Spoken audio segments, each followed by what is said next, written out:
Neurodiversity Celebration Week in 2023 is from March 13th to 19th. Do you have Tourette's or know someone who has Tourette Syndrome and coprolalia? Tourette Syndrome is a disorder possibly caused by a combination of inherited and environmental factors. Chemicals in the brain that transmit nerve impulses, including dopamine and serotonin, might play a role. Coprolalia only affects about 1 in 10 people with Tourette. Coprolalia is a complex tic that is difficult to control or suppress, and people who have this tic often feel embarrassed by it, as it includes swearing, but also includes saying things that are culturally taboo, socially unacceptable or inappropriate because of age or context. In this episode, we are celebrating neurodiversity with a specific understanding of Tourette's and coprolalia, thanks to Paul Stevenson, who tells us more. This is Stories Seldom Told. I am Smitha Tharoor. I'd like to introduce Paul Stevenson. Paul is a lived experience ambassador at Genius Within and a public speaker.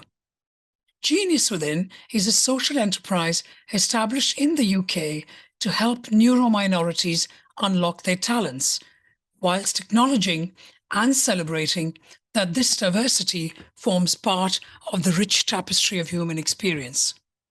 What they do is they advise governments on policy and provide consultancy to businesses, driving systemic change that allows all employees to thrive. They also support neurodiverse, neurodivergent thinkers who are not in the workplace, who might be studying, unemployed, or in the criminal justice system. Having Paul as an ambassador sounds like a huge plus for the social enterprise. As Paul says of himself, "I have Tourette syndrome, it doesn't have me. I'm not broken and I don't need fixing." I'm looking forward to hearing from Paul and his stories of unconscious bias and his living with ADHD and Tourette syndrome. So thank you so very much for joining me today, Paul. It's lovely to be here. Thank you for inviting me. Thank you. So, I think you and I already know unconscious bias. We both kind of live it for different reasons. And I'm curious to know what your understanding is of what that means, the words unconscious bias. I hadn't come across the term unconscious bias until recently, and I was surprised, but yet also enlightened when I studied more about what it meant. To me, unconscious bias, I think of when a child or a baby is born. A baby's not born with any bias other than a preference to attention from its caregiver. So I started to think about my younger self when I was born in the 60s, and things which were classed as normal, unconscious bias, bias against race, other people's religion, against sexuality, to the point where it was taken for granted that there was media shows, TV shows, which basically joked and laughed and hey, relied on people's prejudice for these shows to go. And I just think, as a young mind, all this is soaked in, and because of people's reactions, it's soaked in and remembered as the norm, as that it's okay. This is how we are. This is how we should be. That's how I feel about it. I think that makes a hell of a lot of sense to me, Paul. I absolutely agree with you, because there's enough psychologists that have done research on this, I'm sure you know, where they say 0 to 6 are the most informative years in a person's life, where those experiences that they have are kind of set. And then it's about us sort of reflecting and challenging whatever those unconscious biases might be. And obviously, growing up, we don't question what our normal is, do we? So no. I like the fact that you said norm, because it is. Whatever that might be, whatever our normal is, we take it for granted. But then what does that look like for you, Paul? Could you share a story? I think taking things for granted is that, even I was brought up in a very strict religion, and So everything inside that religion is right because God says it's right, because I'm taught that it's right from the Bible. And so you've got the unconscious bias growing up that homosexuality is wrong. And it's like that is portrayed as being the right thing. do you get me? It's not that someone's poking fun or someone's like ridiculing somebody else. That's put across as being right. I understand. So, I mean, when you say religion, may I ask what religion that is so that both as the listeners and I have a little bit more context? I'd actually, I'd rather not say. Okay, that's fine. But I think what's important here, Paul, is that Yeah. you're saying that this is a very important point because you're saying that the religion is teaching us, and it's a very strong faith that you grew up with, and is saying that certain things are wrong. Yeah. And therefore, because you are practicing that religion, you don't question it. No. It is not about saying, I don't like, I am being racist, or I am being homophobic, or I am being in any way, any kind of religious phobic. Because it's not about phobia. It's about, I've been taught that this is not right. Yeah, exactly. Yeah. I think with myself growing up, I didn't start with, well, I wasn't conscious of having Tourette syndrome until I was 46 years old, after going through some PTSD. And I've got coprolalia, which means that I shout and say inappropriate curse words and sometimes some racist words. And these are not my intention. It's taken some getting used to because, you know, there's no motivation, no malice behind these tics. I mean, to put them in comparison with motor tics, I dislocate my shoulders and my knees. So if we're saying that reason why I curse and swear is because I want to, it's not the case, because I've got as much control as over my motor movements. And who'd want to dislocate the knees and the shoulders and be in great pain? So it's pretty. It was a pretty baptism of fire coming to terms with the condition. But now I realise that I've lived with this condition all my life, as well as ADHD, OCD, and sensory processing issues. So that's just giving you a bit of my background as to Tourette syndrome and me. I think perhaps before we even hear more stories from you, Paul, just for the sake of clarity, can you explain to the listeners and to myself what is ADHD and what is Tourette syndrome? I don't want to take anything for granted. Just simple explanation to these two words that we are talking about. Well, they're both neurological condition. One's excess dopamine, one's lack of dopamine, and it can still exist in the same brain. So with Tourette syndrome, I view it's like I say, it's a neurological thing. It's a genetic. It's passed on. It's a lifelong condition. You can't catch it. There's no cure for it, and there's no specific medication for the condition. ADHD is attention hyperactivity deficit, which if I've got that right, Yeah. a lot of people don't like the word deficit, but for me it has been a deficit. It's kept making the same mistakes over and over again growing up. So I've had a pretty chaotic lifestyle living with these conditions and not really knowing that they existed in me. So And thank you for that, Paul, because I think it's important for us to understand what this actually means. And you're saying that your Tourette syndrome was only diagnosed when you were 46 as a result of PTSD. So what was that about? like I say, I've had a chaotic lifestyle for 12 years. I've worked as in security, personal security, and also as a doorman. Excuse me. Partway through, one of my colleagues was murdered. And on that night, you know, I spoke to him. He left work, he went home, and he was ambushed at home and killed. I can remember this having a massive, big effect on me, and having a breakdown, thinking that there was something I could have done or said that could have stopped this from happening. I realised that I was in the wrong sort of business, and so moved away from that. But one of my colleagues, Bill, we stayed in contact he'd got Parkinson's disease, and within 5 years, he'd gone from being like an 18 stone guy with his own house, girlfriend, possessions, to being 7.5 stone and having nothing, lost everything. And he rang me up one night and said, I just want to say goodbye to your brother. He said that he was taking control of his life, and in taking control of his life meant taking his life. So there was nothing that I could do or say to stop him. We lived quite away from each other. Anyway, he proceeded to do what he'd said he intended to do.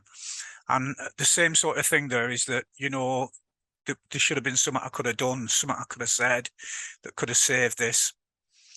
As time passed, I was at his funeral, and there had been some changes in my life, you know, like I'd noticed certain strange things happening, like I'd make certain squeaks and stuff, or sudden body movements. But at Bill's funeral at the crematorium, sat with his family, I started to make phonic noises very similar to this. Ha, ha, ha. And you start to rationalize as to why you're making these noises. And I put it down to emotion, you know, that maybe I were having a breakdown. But this started to be accompanied with sudden body movements. Whoa, hey. That's just me ticking normally, sorry. That's fine. The sudden body movements were like shoulder jerks and putting my neck back, swinging my head back, and my arms kept coming, shooting up in the air. And I really didn't know what was happening. My consultant thought I might have a brain tumor. So at this time, there was lots of uncertainty, but its onset was really rapid. To cut a long story short, it became pretty severe, and hey, I had to come to terms with what it was. And I've since found out that while my brain was dealing with the trauma, the PTSD, it lost the ability to suppress or hold in the tics, which it had managed to do most of my life.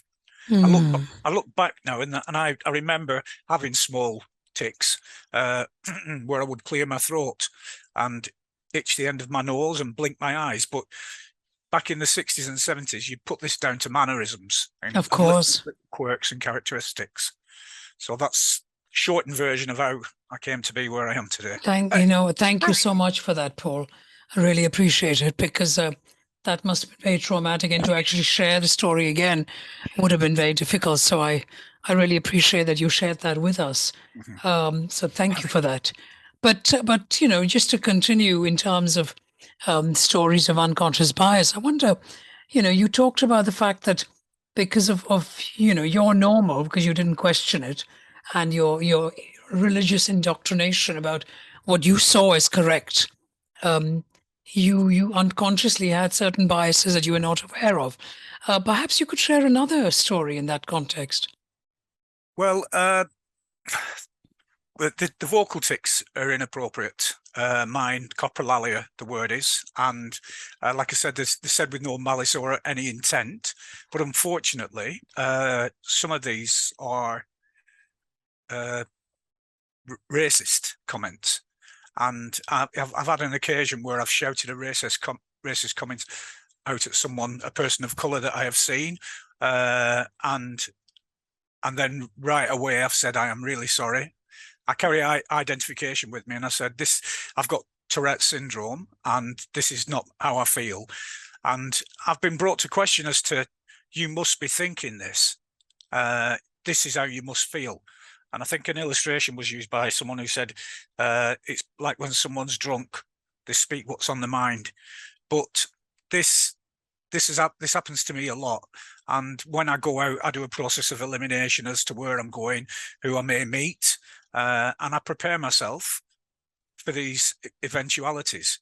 And one of the explanations I've given is that, well, put it this way, one of my earliest tics was a very juvenile term, as about someone's breasts or boobs, and it were like, oh, you've got boobies, and it sounded like I was a little kid saying it. And I started to analyze that, where are these tics coming from? You know, I ticked in Italian, and I can't speak Italian. so I spoke to one of the guys who I work with, and we said, is it possible that when I'm young, everything that I've heard, all the words that I've absorbed, actually remain inside my head? I never forget them. I maybe lose the ability to recall them, but everything is there as a memory. And Tourette syndrome, the vocal tics, coprolalia, has an ability to access those in a rapid sort of speed, quicker than you can think in that sense. Because there's no projection of what's going to come out of my mouth. I'm in a situation, I don't think ahead and think, oh, I'm going to tick this, I'm going to tick that. The ticks just come out. If you think a bit like a lottery ball machine where the words are bouncing about or the words are inside the brain, but once they come up the lottery machine, the gentleman shouts them out. And so I illustrate what my tics are like, that, that's how much notice I've got of what's coming. And then, so you've got to be pretty quick on your feet to take account of what you've said and to put things in order to set it straight. That's really, really, I don't know what word to use, fascinating, interesting, informative, and just understanding this. Because here we are talking about unconscious bias. And what you're saying is that, and it's a very important point that all of us need to appreciate. And I love your analogy about the lottery balls, because your childhood, because of the experiences you had in childhood, you even have Italian words, but you don't know any Italian. Oh. You use words because as a child, you probably heard these words Yes. said by somebody, and they've kind of lodged in your brain. And So then it just suddenly comes up, it pops up like the ball pops up. And it's exactly. not out of malice. It is not out of what most people start putting in processes. Oh, Paul is not like this because he is thinking through and then saying it. Is none of that. It is just literally a click of a finger. And I mean, faster than that. Yeah. Faster than a click of a finger is how that brain is working. That's what you're saying. Yes, but it's also my responsibility to put things straight. People say to me, don't apologize.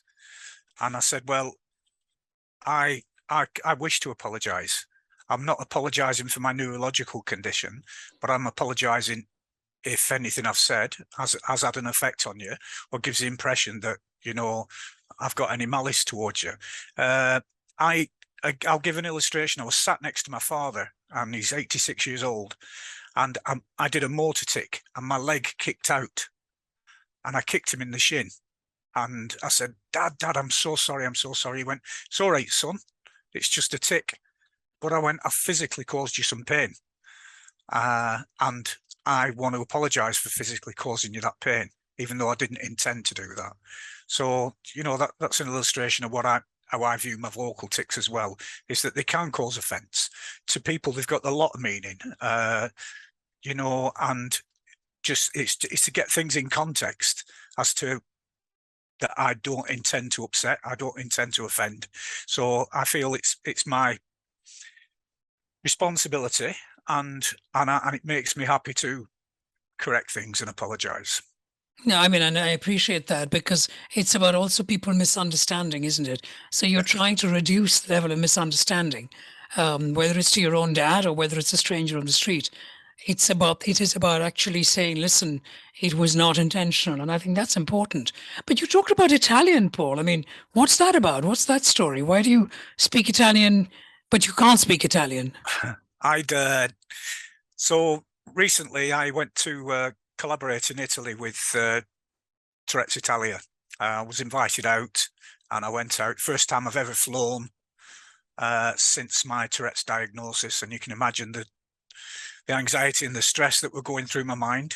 So I planned my journey meticulously, and upon arriving there, I was actually accosted by security officers, and I started shouting, well, it's porco dio, but I've since found out it's a very blasphemous and insulting thing to say. But it upset the officers there. I tried to explain about my Tourette's. I struggled doing that.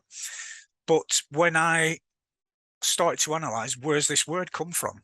And when I was young, I had a friend called Patricia, and I lived in an Italian community, in a community where there were a lot of Italian families in Lancashire. And my assumption is that I've picked this up in and around one of the fathers or the mothers blaspheming or shouting, because it has to come from somewhere. It has. And it's not, I haven't done any research.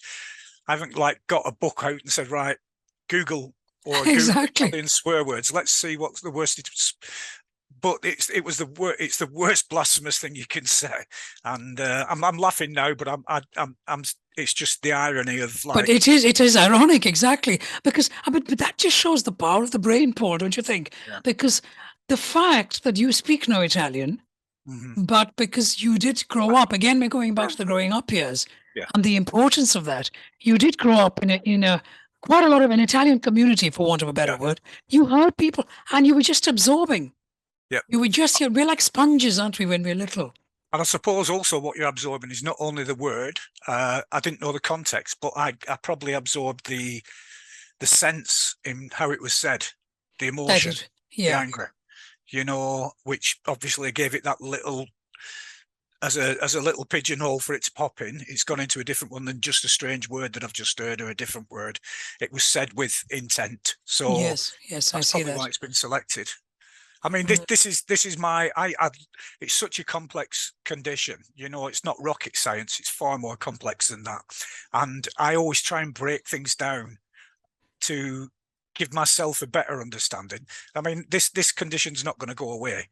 And I found that the more that I fought it and resented it, the worse, balls, that it got. Yeah. So I pretty soon came to the terms with like, let's educate myself about it. Let's find out what the nature of Tourette syndrome is. Let's embrace it. And by embracing it, I don't mean love it or cherish it, but, you know, accept that it's part of my life. And this is what happens. This is how my life is with Tourette's. Yeah, no, I like that, Paul. Thank you for that. You're taking charge. You're not allowing something to rule you. You know, as you said, I have Tourette syndrome. It doesn't have me. And that's something really important for all of us to appreciate. I wonder if you could share another story, Paul. Right. The only one I've got to share about perceptions is about when I was adopting my grandsons. Is it okay if I talk about that? Please do. So this is perceptions on the other hand. Right. How people perceive me.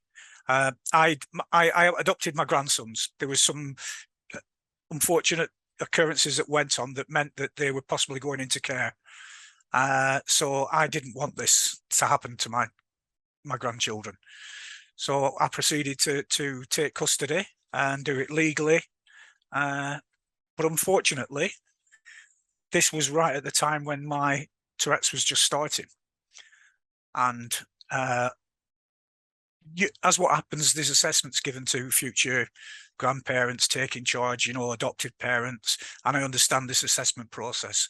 But in this assessment process, it was judged that the person who assessed us, that I wasn't fit enough to be a parent of my own children, let alone my grandchildren. And the process started to be where they planned to forcefully remove them. And I'm like, how do I deal with this? You know, what do I do?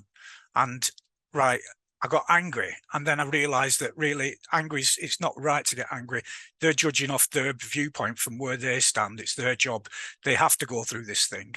So I thought, what can I do? Well, I can change their perceptions. I can prove to them that I'm going to be a good father. So it just so happened that the removal time was the 31st of December 2010, and I asked for a court date so I could bring to question what we're doing. The court date came up, and it was 2010, the real bad storms, and we were snowed in. Well, I drove 400-mile round trip, and I was the only person who got to court. And I rang my barrister. My barrister rang me, and she said, "Where are you?" I said, "I'm in court with the." Brilliant. So she just said, "We live in this city, and we can't make it in." And so, long story short, they got in touch with the judge. When it came back, the court, it was a statement was read out. Let it be known that Mr. Stevenson, who's been deemed not fit enough to be a parent to his own children, was the only person that made it to court. I love it. And it turned the tail on the head. It certainly did. Oh, that's a brilliant story, doesn't it? Because again, people make assumptions. Yeah, People put labels on individuals and then just see them under the headline of that one label. Whereas we're not like that, are we, Paul? no, no. I mean, this is why we've got to be aware of this unconscious bias, and we can't say that, no, I'm not, this is my viewpoint, I'm not wrong or anything. It's there inside us. Yeah. And it's got to be reckoned with in everyday life as to how we make judgments, how we make decisions, how we see people, and being aware of it is not a weakness. Saying, "Oh, I'm bad because these things are inside me." It's sorting them out, isn't it, and being responsible. It's sorting them out and being responsible. You are so right. But then, you say to us that you are, you think about this all the time because what you don't want to do is offend people and so on. So, I mean, what kind of tips, what do you do is it a daily thing? Is it, I mean, because you have a lot of actions you put into place so that you manage your Tourette's. Is that correct? Yes. So I'm taking a trip to London tomorrow to a conference, Hmm. and I live in a little borders town on the English side of the borders, called Berwick-upon-Tweed, a small population. So I'm going into a big city. So I plan my journey meticulously, and I'm aware of the environment, and where I'm going to be and what I may encounter in that environment. And being aware makes me prepared, helps me be responsible, and also gives me, what's the word? Calms me down a bit. So I carry ID with me, and I'm happy to use that ID. My ID saying I've got Tourette syndrome isn't a badge of shame. It's there to explain something. Not to make an excuse, but a mitigation that this is my condition and this is what's likely to happen.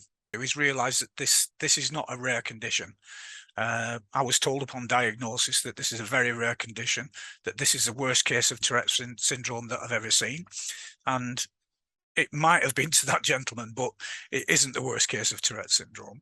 The second thing I would do is build up a support group network around you. So starting with family and friends and making that group go wider and wider, associate with people who have Tourette syndrome, who have got a lifetime experience of Tourette syndrome. They've got life skills, hacks that they use to get through life.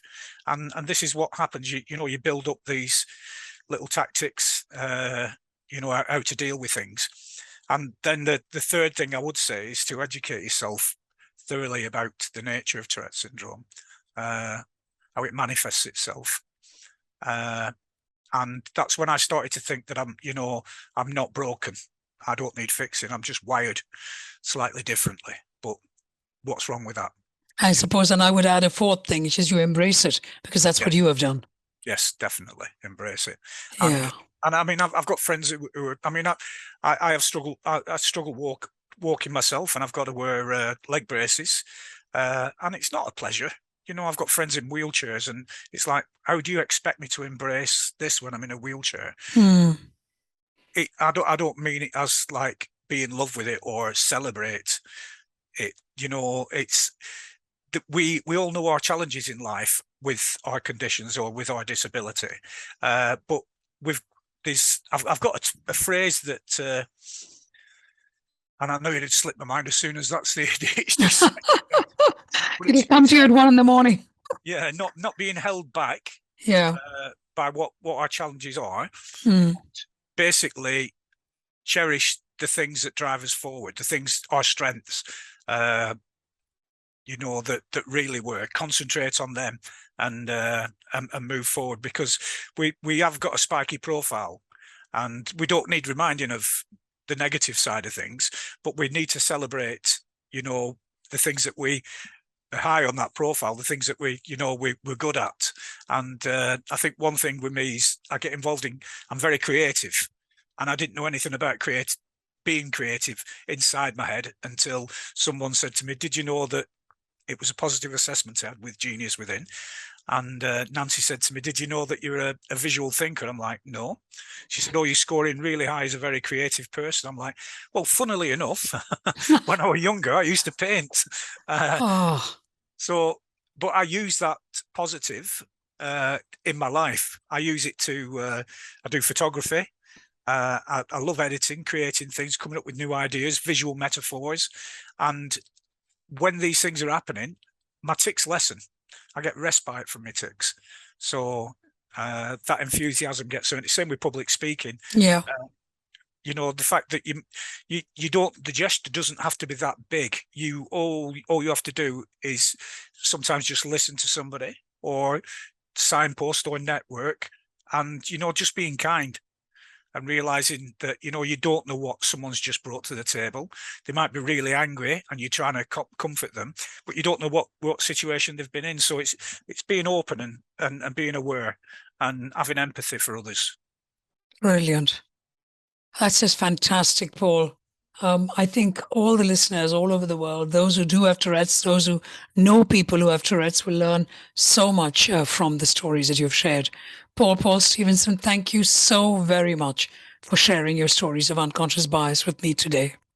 Thank you so much for having me. I feel privileged. I am Smitha Tharoor. It is you, the listener, that makes this podcast what it is. If you like this podcast, please do share. If any of you anywhere in the world feel that you have stories to share, please do connect with me on social media at Smitha Tharoor on Instagram, Twitter, LinkedIn, or on my company page, Tharoor Associates, on Facebook. We will be back next week.